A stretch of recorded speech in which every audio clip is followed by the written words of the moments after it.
विशेष सत्र में हमारे सशस्त्र बलों का आभार व्यक्त करने के साथ साथ पहलगाम अटैक से लेकर ऑपरेशन सिंदूर तक और ऑपरेशन सिंदूर से लेकर अमेरिका द्वारा घोषित सीज फायर तक सरकार बिंदुवार सारे मामले को देश के सामने रखे कि देश की जनता को जो बात बताई जा सकती है वो देश की जनता को वो बात समझने का अधिकार है।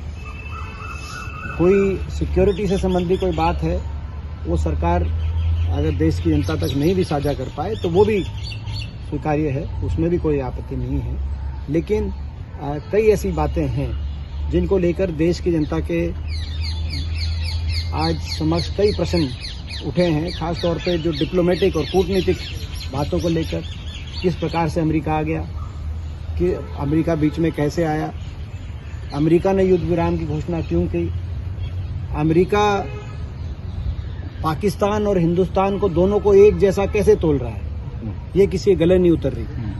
विश्व समेत भारत समेत पूरा विश्व आज इस बात से स्तब्ध है कि अमेरिका ने पाकिस्तान और हिंदुस्तान को एक समान कैसे तोला, क्योंकि पाकिस्तान तो हमेशा आतंकवाद को संरक्षण देता है, पोषित करता है, और हिंदुस्तान आतंकवाद से जूझ रहा है, लड़ाई लड़ रहा है, संघर्ष कर रहा है, आतंकवाद को समाप्त करने की लड़ाई लड़ रहा है। तो ऐसे में दोनों को एक समान तोलते हुए अमेरिकी राष्ट्रपति ट्रंप ने कहा कि दोनों के साथ हम व्यापार बढ़ाएंगे। व्यापार कहां से आ गया, क्योंकि प्रश्न तो आतंकवाद पे वार का था, व्यापार का प्रश्न नहीं था। तो व्यापार की बात उन्होंने करी, कश्मीर की बात करी। कश्मीर का मुद्दा था ही नहीं, कश्मीर तो हमारा है। आज तक हमारे देश के इतिहास में कश्मीर पे कभी हमने ये किसी तीसरे देश से कोई बातचीत को कश्मीर के लिए कोई स्थान नहीं है। तो ये कश्मीर कहाँ से आ गया, व्यापार कहाँ से आ गया? असल मुद्दा था आतंकवाद, और अमेरिकी राष्ट्रपति ने आतंकवाद के बारे में एक शब्द नहीं कहा, बल्कि IMF के माध्यम से $1 अरब का लोन पाकिस्तान को पहले मिला, जिसमें अमेरिका की विशेष भूमिका रही।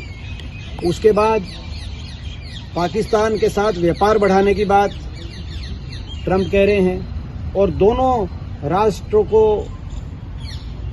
की प्रशंसा कर रहे हैं, दोनों राष्ट्र के नेतृत्व की प्रशंसा कर रहे हैं। तो यानी कि पाकिस्तान को किस बात का इनाम दिया जा रहा है, पाकिस्तान की प्रशंसा क्यों की जा रही है, ये हमारे समझ से परे की बातें हैं। तो अमेरिका के राष्ट्रपति के बयान का तो मैं समझता हूं कि से कोई भी देशवासी उस बयान का जो है समर्थन नहीं कर सकता। लेकिन प्रश्न उठे हैं और इन प्रश्नों पे भी देश की जनता के समक्ष चर्चा हो, विशेष सत्र बुलाया जाए संसद का, ऐसी हमारी